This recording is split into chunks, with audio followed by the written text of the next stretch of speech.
चलिए स्टूडेंट, हम लोग क्वेश्चन नंबर 6 को सॉल्व करते हैं। देखिए क्वेश्चन नंबर 6 में क्या कहा जा रहा है स्टूडेंट, आप लोग क्वेश्चन को पढ़िए। ऊंचाई 220 सेंटीमीटर, आधार व्यास 24 सेंटीमीटर वाले एक बेलन जिस पर ऊंचाई 60 सेंटीमीटर और त्रिज्या 8 सेंटीमीटर वाला एक अन्य बेलन आरोपित है से लोहे का एक स्तंभ बना। स्टूडेंट कहा जा रहा है कि हमारे पास कोई ऊंचाई 220 सेंटीमीटर वाला एक ऊंचाई 220 सेंटीमीटर और एक आधार व्यास वाला, आधार का व्यास देखिए कितना है यहाँ पर, ये कितना है 24 सेंटीमीटर। राइट कर लीजिए, इसका आधार व्यास कितना है 24 सेंटीमीटर है। जब आधार का व्यास 24 सेंटीमीटर है, त्रिज्या क्या हो जाएगी व्यास की आधी। चलिए हम लोग लिखते हैं, लिख लीजिए। यहाँ पर ए हमारा बड़ा वाला बेलन है और ए हमारा क्या है छोटा वाला बेलन है।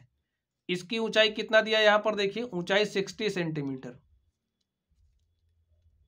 और इसकी हमें त्रिज्या दी गई। त्रिज्या कितनी है यहाँ पर देखिए, यही हमारी त्रिज्या हो जाएगी। और ए त्रिज्या में कितना दिया, इसको हम स्मॉल आर मान ले रहे हैं और ए स्मॉल आर हमारा 8 सेंटीमीटर है। यहाँ पर ए जो हमारी त्रिज्या है, बड़ा वाला बेलन है तो इसकी त्रिज्या को हम बड़ा वाला आर मान ले रहे हैं, ठीक है 12 सेंटीमीटर, व्यास का आधा। अब इस तरीके से इस बेलन पर ए वाला क्या है आरोपित है से लोहे का स्तंभ बना है। तो यहाँ पर एक क्या बना है, एक लोहे का स्तंभ बना है। इस स्तंभ का द्रव्यमान ज्ञात कीजिए, जबकि 1 सेंटीमीटर क्यूब लोहे का आयतन लगभग 8 ग्राम है। 1 सेंटीमीटर क्यूब जो लोहे का द्रव्यमान है वो कितने के बराबर है, लगभग 8 ग्राम के बराबर है, ठीक है। 1 सेंटीमीटर क्यूब लोहे का जो द्रव्यमान है वो 8 ग्राम के बराबर है। तो चलिए हम लोग सॉल्व करते हैं, लिख लेते हैं। दिया है बड़े वाले बेलन की ऊंचाई, बड़े वाले बेलन की ऊंचाई, बड़े वाले बेलन की ऊंचाई को हम लोग कैपिटल एच ले रहे हैं स्टूडेंट, और ए हमें कितना दिया है 220 सेंटीमीटर। बड़े वाले बेलन का हमें व्यास दिया है, लिख लीजिए बड़े वाले बेलन का व्यास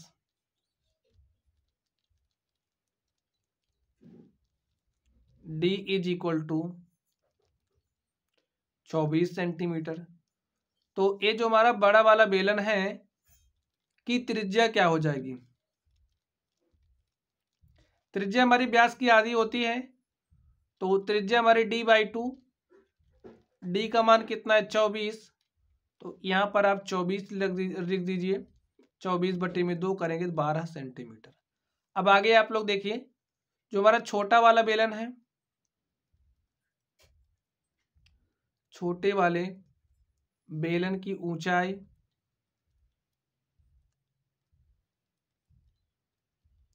अब इसकी ऊंचाई को हम स्मॉल एच मान रहे हैं और स्मॉल एच हमारा कितना है 60 सेंटीमीटर है। इसकी त्रिज्या को हम लोग स्मॉल आर ले रहे हैं और स्मॉल आर हमारा कितना है 8 सेंटीमीटर है। तो अब हमें स्टूडेंट देखिए, हमें इसका द्रव्यमान बताना है और 1 सेंटीमीटर क्यूब लोहे का द्रव्यमान 8 ग्राम के बराबर है। तो सबसे पहले यहाँ पर ये जो हमारा लोहे का स्तंभ बना हुआ है, इस स्तंभ का हमें क्या निकालना पड़ेगा, आयतन निकालना पड़ेगा। तो चलिए हम लोग इस स्तंभ का आयतन निकालते हैं। लिखिए स्तंभ का आयतन, लोहे से बने स्तंभ का आयतन। तो यहाँ पर देखिए स्टूडेंट, आयतन इसका हम लोग कैसे निकाल सकते हैं। सबसे पहले हम लोग इस बड़े वाले बेलन का आयतन निकालें और बड़े वाले बेलन के आयतन में छोटे वाले बेलन के आयतन को जोड़ देंगे तो इस लोहे के स्तंभ का आयतन हमें मिल जाएगा। लिखिए बड़े वाले बेलन का आयतन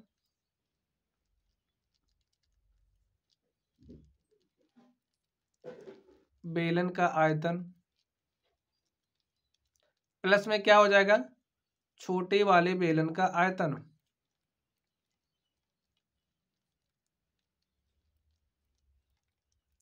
बेलन का आयतन। अब स्टूडेंट बेलन के आयतन का फॉर्मूला क्या होता है, आप लोग सोच करके बताइए। बेलन का जो हमारा आयतन होता है वो होता है क्या, पाई आर स्क्वायर। अब यहाँ पर देखिए हम लोग बड़े वाले बेलन की बात कर रहे हैं, तो जो हमारा बड़ा वाला बेलन है, बड़े वाले बेलन की त्रिज्या को हमने कैपिटल आर लिया है, तो यहाँ पर पाई आर स्क्वायर इंटू में क्या हो जाएगा कैपिटल एच। अब छोटे वाले बेलन की त्रिज्या, छोटे वाले बेलन का आयतन क्या हो जाएगा पाई आर स्क्वायर, यहाँ पर हमारा स्मॉल आर होगा एच। अब आप लोग वैल्यूज रख दिए, देखिए पाई यहाँ पर भी है, पाई यहाँ पर भी है, तो हमने पाई क्या कर लिया कॉमन कर लिया आर स्क्वायर। तो आर यहाँ पर क्या है देखिए 12 है, तो 12 का स्क्वायर करेंगे, 12 बार में क्या हो जाएगा 144 इंटू में एच, और एच हमारा क्या है 220 है, तो यहाँ पर हमने 220 राइट कर लिया। आगे देखिए स्मॉल आर का वैल्यू हमारा कितना है, स्मॉल आर हमारा 8 सेंटीमीटर, तो 8 का स्क्वायर करेंगे तो 8 टाइम हो जाएगा 64 इंटू में एच, और स्मॉल एच की वैल्यू क्या है, स्मॉल एच की वैल्यू 60 है, तो यहाँ पर हमने 60 राइट कर लिया। चलिए हम लोग इसको सॉल्व कर लेते हैं। पाई का वैल्यू 22/7 रख दीजिए, मल्टीप्लाई करिए, देखिए यहाँ पे मल्टीप्लाई करिए, 22 चौके 88, 88 के 8 यहाँ पे 0 लिख दीजिए, 22 चौके 88 के 8 हासिल 8, 22 चौके 88, और 88 में 8 जोड़ेंगे 96 हो जाएगा, 96 के 6 हासिल 9, और 22 के 22, और 22 में 9 जोड़ेंगे क्या हो जाएगा 31। आगे देखिए यहाँ पर क्या हो जाएगा 60 से इसमें मल्टीप्लाई करेंगे, चलिए 6 से मल्टीप्लाई कर दे, 6 चौक 24 के 4 हासिल 2, और 6 चौक 36, 36 2 क्या हो जाएगा 38, यहाँ पर एक 0 लगा दीजिए। अब आप इनको ऐड कर लीजिए, जोड़ लीजिए, यहाँ पर लिख दीजिए 22/7, और यहाँ पर देखिए क्या हो जाएगा 0 में 0 जोड़ेंगे 0 हो जाएगा, 8 में 4 जोड़ेंगे 12, 12 के 2 हासिल 1, 6 में हमने 1 हासिल जोड़ दिया हो गया 7, और 7 में हमने 8 जोड़ा 7 8 15, 15 के 5 हासिल कितना बचा 1, और 1 में हमने 1 हासिल जोड़ा 2, और 2 3 कितना हो गया 5, और यहाँ पर क्या हो गया 35। तो इस तरीके से हो गया। अब स्टूडेंट इसको आप लोग सॉल्व करिए, इसको आप लोग 7 से काटिए, या फिर आप ऐसे ही रहने दीजिए, 22/7 इंटू में 35,520। ए हमारा क्या हो गया सेंटीमीटर क्यूब, ठीक है। ए लोहे से जो स्तंभ बना है उसका आयतन आ गया, लोहे से बने स्तंभ का आयतन हमारे पास ए आ चुका है, ठीक है। हमारे पास इतना सेंटीमीटर क्यूब आया है, और 1 सेंटीमीटर क्यूब का द्रव्यमान कितना दिया गया है 8 ग्राम। तो यहाँ पर हमारे पास इतना सेंटीमीटर क्यूब आया है, तो इसको हम लोग 8 से मल्टीप्लाई कर देंगे तो हमें मिल जाएगा। तो चलिए स्तंभ का द्रव्यमान हमें मिल जाएगा, तो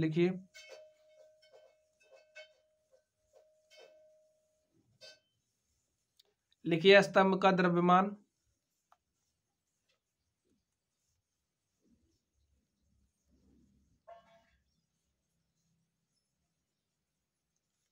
स्तंभ का द्रव्यमान,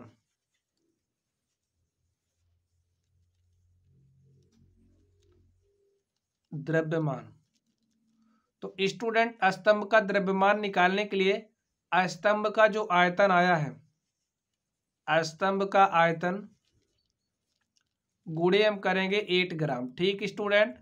चलिए स्तंभ का आयतन कितना आया है 22/7 इंटू में 35 520 को मल्टीप्लाई करना है 8 से, तो मल्टीप्लाई कर दीजिए स्टूडेंट, और देखिए क्या हो जाएगा। हमने इसको 8 से मल्टीप्लाई किया, 8 0 0, 8 दूनी 16 के 6 हासिल 1, 8 दूनी 16 के 6 हासिल 1, 8 पंचे 40, 1 41 के 1 हासिल 4, 8 पंचे 40, 4 44 के 4 हासिल 4, 8 3 24, और 24 4 क्या हो जाएगा 28, इंटू में क्या है 22 है, तो यहाँ पर आप 22 राइट कर दीजिए, अपॉन में क्या है 7 है।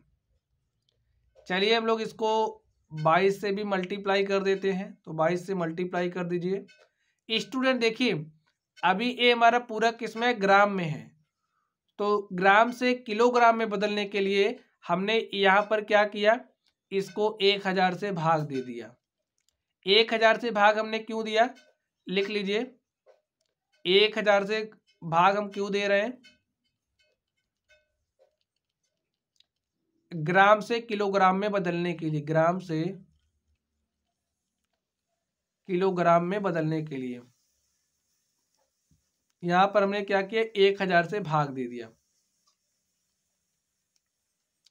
चलिए अब इसको आप मल्टीप्लाई कर लीजिए, हमने मल्टीप्लाई किया 22 से, आप मल्टीप्लाई कर लीजिए 22 शून्य शून्य, चलिए हम लोग यहाँ पर मल्टीप्लाई कर लेते हैं 22 से मल्टीप्लाई कर लीजिए 22 शून्य शून्य, 22 पंचे 110, 22 छक्का 132, 132 के 2 हासिल 13, 22 एक के 22 और 22 में 13 जोड़ेंगे कितना हो जाएगा, 22 3 25 10 35, 35 के 5 हासिल 3, 22 चौके 88 और 88 में 3 जोड़ेंगे कितना हो जाएगा, 88 3 91, 91 के 1 हासिल 9 और 22 गुणे 8 करेंगे, देखिए क्या हो जाएगा, 22 गुणे 8 करेंगे तो 22 सत्ते 154 होता है और 22 अट्ठे कितना हो जाएगा, 176 और 176 में हम 9 जोड़ेंगे तो कितना हो जाएगा, 185।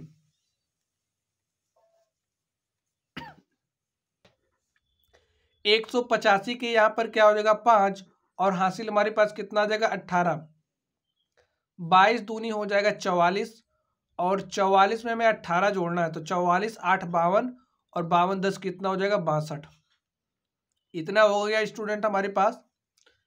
चलिए 7 इंटू में 100, देखिए 1 0 से 1 0 हमारा कट जाएगा। अब स्टूडेंट आप लोग इतने को पूरा 7 से भाग दे दीजिए, देखिए क्या हो जाएगा, 7 8 56, इतना हो गया 7 8 56, 6 62, यहाँ पर हो गया 65, क्या हो जाएगा 7 9 63, 2 65, अब यहाँ पर क्या हो जाएगा 21, 7 3 21, पूरा कैंसिल हो गया हमारे पास, अब कुछ नहीं बचा, 5 में भाग ले जाइए, नहीं जा रहा है तो यहाँ पर हम 0 बढ़ाएंगे, 5 से भाग ले गया नहीं गया, 0 बढ़ाया, फिर यह क्या, यहाँ पर क्या हो गया 52 और 52 हमारा 7 7 49 हो गया, 3 52 हो गया, दशमलव लगाइए 30 हो गया, 7 चौके 28, 2 30, 20 हो जाएगा, इसी तरीके से 7 दूनी 14, 6 20, 7 8 56, ऐसे जाता जाएगा, ठीक है, ऐसे चलता जाएगा। और चलिए हम लोग इसको यहाँ पर राइट कर लेते हैं,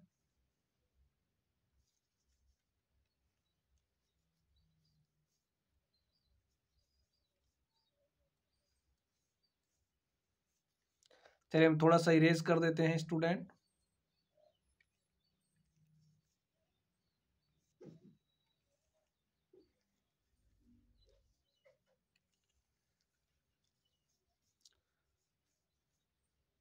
चलिए राइट करिए 893007.42, इसको हमें किससे भाग देना है 100 से, तो 100 से आप भाग देंगे क्या हो जाएगा, ये जो दशमलव हमारा 2 अंक शिफ्ट होकर के यहाँ चला आएगा, तो हमारे पास क्या हो जाएगा 893.0742, तो हमारे पास क्या आ गया स्टूडेंट इस तरीके से हमारे पास देखिए क्या आ गया 893.0.742, लेकिन आप लोग यहाँ पर देखिए हमसे कहा जा रहा है पाई का वैल्यू हमको लेना है 3.14, तो स्टूडेंट ये भी हमारा आंसर करेक्ट है। अब जहाँ जहाँ पाई है वहाँ पर हम लोग पाई के स्थान पे 3.14 लेकर के सॉल्व करते हैं, तो आप लोग पाई के स्थान पे 3.4 रख के सॉल्व कर लीजिए, यहाँ पर पाई के स्थान पे आप पाई ही रहने दीजिए, और जो हमारा मेन कैलकुलेशन में जहाँ पर किया, यहाँ पर देखिए ये जो 22/7 आप देख रहे हो, इस 22/7 के स्थान पर हम लोग क्या रख देंगे 3.14, तो यहाँ पर रख दीजिए 3.14 रख दीजिए, बस आपका सॉल्यूशन मिल जाएगा। तो यहाँ पर आप लोग पाई कर लेना, पाई, यहाँ पर भी पाई और यहाँ पर भी पाई, जैसे है सारा वैसे ही रहेगा। अब यहाँ पर देखिए आपको करना क्या है, पाई के स्थान पे 3.14 रख देना है, तो रख दीजिए 3.14। और स्टूडेंट देखिए जब हमने इसको 35,520 को 8 से मल्टीप्लाई किया तो हमारे पास ए आ गया, ठीक है। और यहाँ पर आप 3.14 रख दीजिए। अब इसको आप इससे मल्टीप्लाई कर लीजिए, तो चलिए हम लोग मल्टीप्लाई करते हैं। 28, 41, 60 को मल्टीप्लाई कर देते हैं 3.14 से। ऐसा हम क्यों कर रहे हैं, क्योंकि देखिए हमें पाई का मान लेने के लिए बोला है 3.14। तो मल्टीप्लाई कर दिए, 4 शून्य शून्य, 4 छंग 24 के 4 हासिल 2, 4 एक के 4 2 6, 4 चौके 16 के 6 हासिल 1, 4 8 32, 1 33 के 3 हासिल 3, 4 दूनी 8, 3 कितना हो जाएगा 11। चलिए आगे देखते हैं। 1 को 0 से मल्टीप्लाई किया 0, 1 को हमने 6 से मल्टीप्लाई किया 6, यहाँ पर 1 हो जाएगा, यहाँ पर 4, यहाँ पर 8 और यहाँ पर 2। आगे देखिए क्या होगा, 3 से मल्टीप्लाई कर दीजिए, 3 शून्य शून्य, 3 चक 18 के 8 हासिल 1, 3 एक के 3 हासिल 1 4, 3 चौके 12 के 2 हासिल 1, 3 8 24 हासिल 1, 25 के 5 हासिल 2, 3 दूनी 6 2 कितना हो जाएगा 8। तो यहाँ पर देखिए 0 4, 6 6 12 के 2 हासिल 1, हमने 6 में एक जोड़ा 7, 7 1 8, 8 8 16 के 6 हासिल 1, और 3 में हमने एक जोड़ा 4, 4 8, 4 12 के 2 हासिल 1, 2 में हमने एक जोड़ा 3, 3 8 11, 1 12, 12 के 2 हासिल 1, और 1 में एक हमने जोड़ा 2, 2 4 5 9, और यहाँ पर हमारे पास क्या हो गया 8। तो यहाँ पर राइट कर दीजिए क्या आ गया है, 2 अंक बाद दशमलव लगाना है, 2 अंक बाद दशमलव लगा दीजिए। देखिए क्या है हमारे पास 8 9 2 2 6 62.40 अपॉन में क्या है 1000। अब स्टूडेंट आप इसको 1000 से भाग देंगे तो क्या हो जाएगा, दशमलव यहाँ से 3 अंक शिफ्ट होकर के यहाँ पे चला आएगा। तो देखिए हमारे पास फाइनली क्या हो जाएगा 892 पॉइंट, देखिए दशमलव 3 अंक हमारा खिसकेगा, 1 2 3 अंक बाद लगेगा, तो यहाँ पर, तो यहाँ पर दशमलव लगा दीजिए 26 kg। यही हमारा क्या हो गया, यही ए भी हमारा क्या हो गया, आंसर हो गया।